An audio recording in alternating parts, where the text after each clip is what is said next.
हो गया और वो आकाश में उड़ गया। आज का जो नौजवान है ये साइंसवादी है, ये हमारी भौतिकवादी और जो हमारी धार्मिक आध्यात्मिक बात को नहीं मानेगा।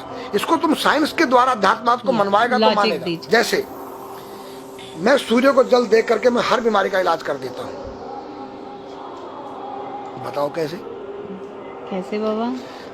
सूर्य उदय हो रहा है, ये जैसे सूर्य मान लो इसको जी, और मैं यहाँ खड़ा हूँ तो हम दोनों एक ही डिग्री पर हैं जी, सीधा।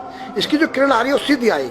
जी, मैंने स्नान किया, जी, मेरा बदन गीला है जी, और मैंने तांबे के लोटे में जल भरा तो तांबा कॉपर है, कॉपर में जब जल भर दिया तो कॉपर वाटर हो गया। राइट। और मैं अपने सिर के ऊपर से गिराया जी, और सूर्य का प्रकाश उसमें विटामिन डी रेडियम को लेकर टकराया जी, तो क्या बनेगा? रेनबो बनेगा, इंद्रधनुष बनेगा, 7 कलर बनेंगे जो हमारे शास्त्र कहते सूर्य के 7 घोड़े हैं। अब उसमें जो हरा रंग है क्लोरोफिल का है, जो पत्तियों में पाई जाती है, विटामिन डी और रेडियम से लैस है। वो मेरे मस्तक पे, मेरी आंख पे, मेरे कंठ पे, मेरे हृदय पे, मेरे फेफड़े पे, मेरे लीवर पे, मेरे पित्त पे, मेरे आमाशय पे, मेरे गुर्दों पे जब वो गिरेगा क्या करेगा? ऐसे 6 रंग कलर और बचे हैं, बैंगनी है, ऑरेंज है, नीला है। तो ये क्या करेंगे? किस चीज के प्रतीक है? जब हरा रंग क्लोरोफिल का है और डॉक्टर कहता हरी पत्तियां खाओ, सब्जियां खाओ, उसमें आपको आयरन मिलेगा। तो अब वो जो विटामिन डी से जो हरा रंग पैदा हुआ है सूर्य की किरण से कॉपर वाटर में, वो क्या करेगा? कोई वैज्ञानिक बताए तो सही मुझे। एक अमेरिका का चेला है, एक रूस का है, वो मेरे भक्त बने हुए हैं। हरिद्वार में क्या वो कोई जल दे रहा होगा सूर्य को, वो भी अपने ऐसे से फेंक रहा है, मैं बैठा देख रहा हूँ ये क्या कर रहा है। मैंने उसको बुलाया तो मैंने यही फार्मूला उसको समझाया। वो मेरा शिष्य बन गया, बोला ओ ये तो साइंस। मस्तिष्क पर तिलक क्यों लगाते हो इस जगह पर? पहले लगता है पीला, फिर लगता है लाल, फिर लगता है सफेद। 3 कलर क्यों लगते हैं? काला क्यों नहीं लगता? चौराहे पे 3 बत्तियां हैं, जी देखा होगा। जी। लाल क्यों है? फॉर डेंजर स्टॉप, खतरा है, या डेंजर, खड़े हो जाओ, खतरा है। जी। पीला देखो, चलना नहीं है, हाँ, देखो रेडी रहो, देखो। और सफेद चल सफेद तो है ना, हाँ, चावल लगा रखे ना मैंने सफेद, हाँ, वहाँ हरा है, वहाँ हरा है, रेडी टू गो। हरा गो है। नहीं सफेद, अगर युद्ध हो रहा है, गोलियां चल रही है, सफेद झंडा लहरा दिया जाए, पीस, शांति का प्रतीक है। चावल ठंडा होता है। और हमारी यहाँ पर सुषुम्ना नाम की नाड़ी है जी। लाल कलर है कि तुम इस योग सहयोग में आके तुम बैठ सकते हो कि नहीं? ये माहौल तुम्हारे योग्य है या नहीं?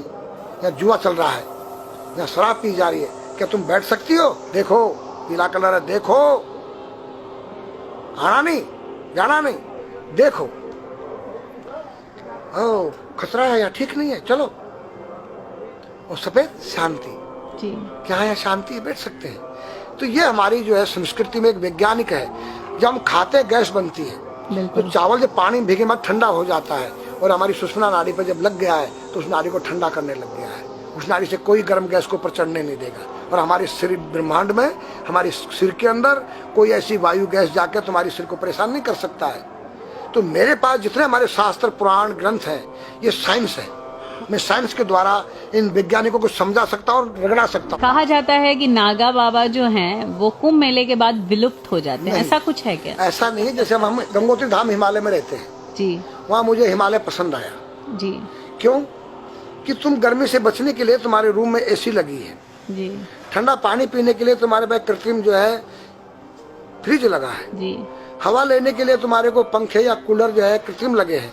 लेकिन भोलेनाथ बाबा ने मेरे लिए नेचुरल एसी लगा रखी है और नेचुरल फ्रिज लगाया है, नेचुरल पंखे लगे हैं।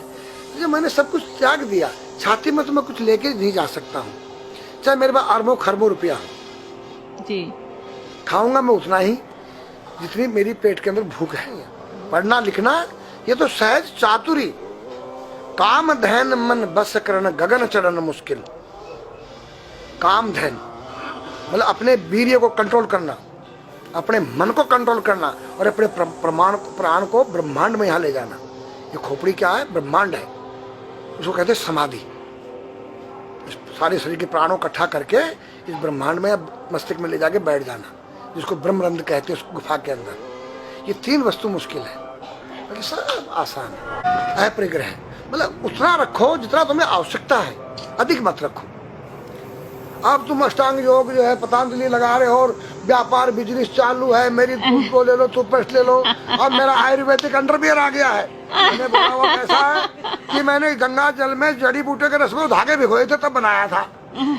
और मेरा दावा है कोई कितना योग कर ले कोई स्वस्थ नहीं रह सकता है, क्यों? खान पीन तुम्हारा केमिकल, वायु में तुम्हारा केमिकल, पानी में तुम्हारा केमिकल।